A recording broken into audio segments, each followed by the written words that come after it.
Hi, my name is Nicole and welcome to my channel, Lazy Creek Homestead. In today's video, I'm going to show you how we get ready for cold and flu season.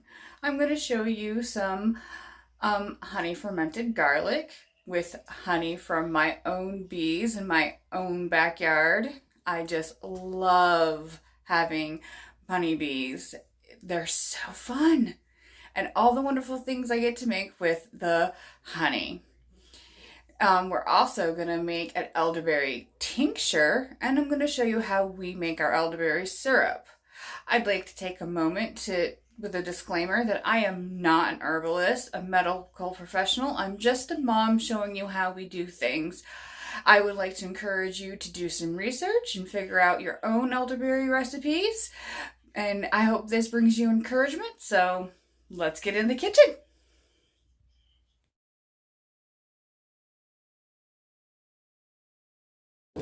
I got a pile of garlic here. We're gonna peel this and add it to a mason jar and fill it with honey.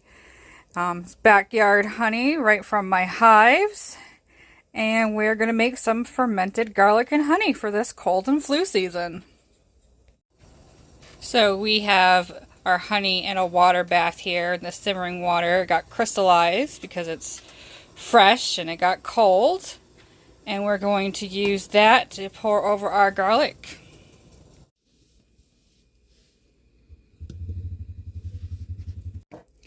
Alright, we moved to a smaller mason jar because this is 7 smaller size, but 7 cloves of garlic. And we're going to add in some of the honey from our bees. The honey still has a little bit of crystals in it, but I didn't want to warm it up too much because I didn't want to kill any of the nice good properties that are in it. And we're just going to pour it into the garlic.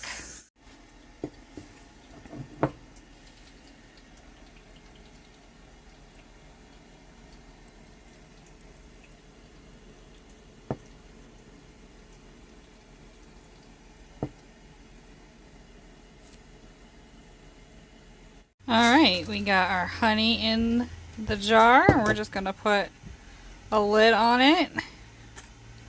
And we're going to put it in on our shelf. And every few days we'll come and burp it. And we'll let you know how it all turns out. So I found this honey or syrup dispenser. And I thought it was just so cute. So I'm going to fill it up. We're going to use it for honey.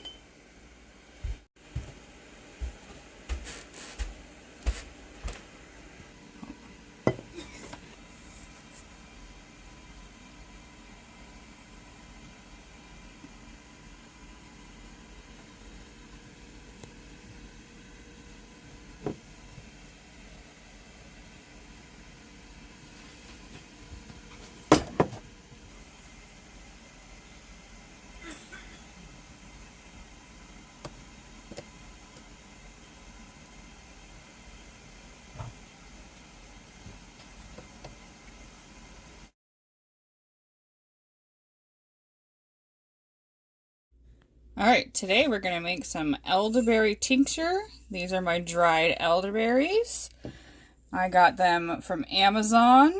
They're organic, wildly harvested. They're, I believe, a black elderberry. And I have some 80 proof vodka. You can use 80 proof or higher with dry herbs. And we're just going to put this in here and we're going to let it sit for about 6 to 8 weeks or so, and then we'll put it in like a darker amber bottle, and there's your elderberry tincture. These will soak up that vodka, right, and the berries are going to soak up the vodka. As you can see, it's already starting to turn it a nice purple color, and then you can take about a dropper full, 2 to 3 mLs when you feel a cold coming on. About once a day. If you have a cold, you can take that same dose about 3 times a day.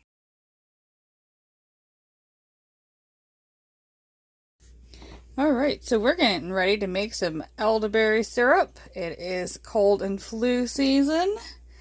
I have my elderberries here. And I have some astragalus root, the cinnamon stick. These are dried rose hips. I have a tablespoon of turmeric. I also have a tablespoon of ginger. And I have a half a tablespoon of cloves. They're not my most favorite flavor, but they're definitely beneficial, I believe, in this elderberry syrup.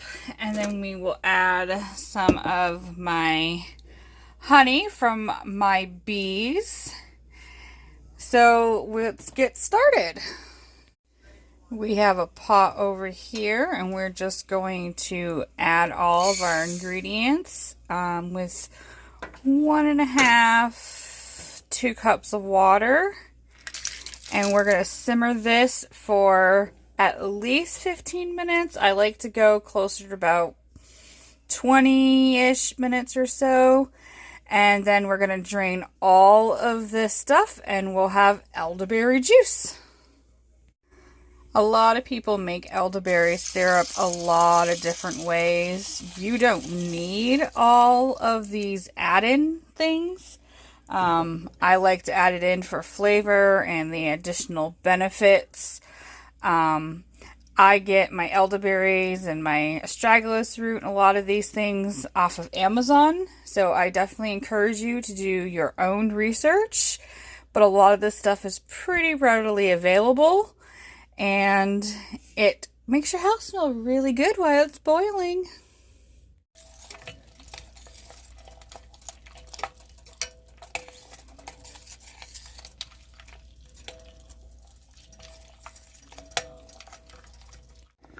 So our elderberries have been simmering for about a little over 20 minutes. You can definitely see from the line on the pot there that it has reduced. So we're going to turn this off and we're going to start to strain it.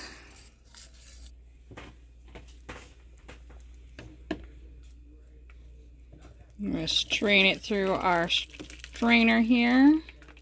I know I have cheesecloth, but I can't seem to locate it. Ooh, fogging up the camera. And we're going to just let this sit and strain and cool, and then we'll come back and squeeze all of the stuff out, and I'll show you how we finish up the syrup.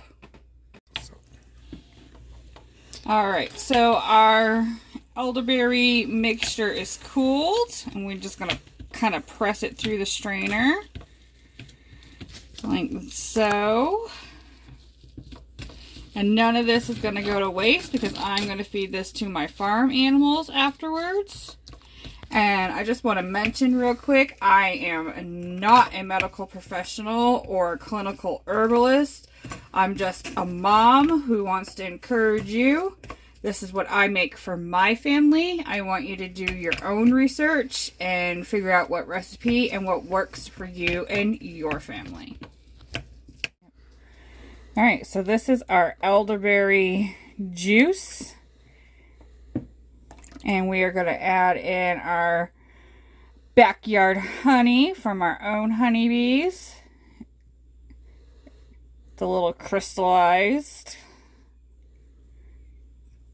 We let our juice cool. It's probably about lukewarm.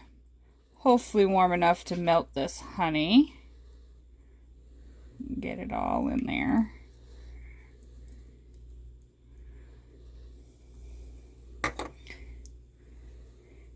And then we're going to stir this up and we're going to put it in some mason jars, and it stays good in your fridge for about 6 weeks or so. Some people can it. A lot of people who can it will add in a tablespoon of lemon juice or vodka or so. But because we also make a tincture out of the elderberries, we like to just add the honey and put it into the fridge.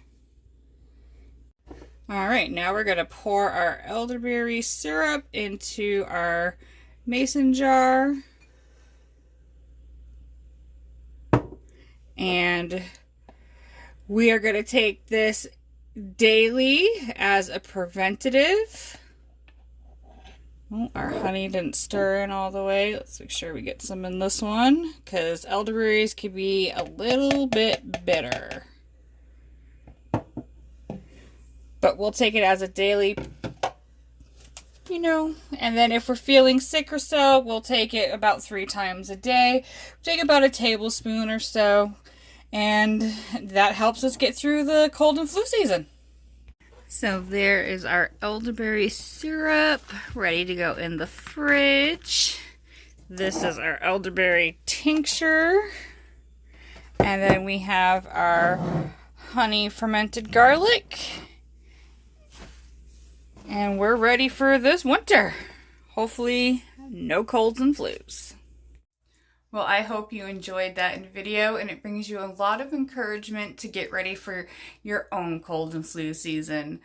One of the reasons why we make the tincture and the syrup is I like to use the tincture for like a rescue thing.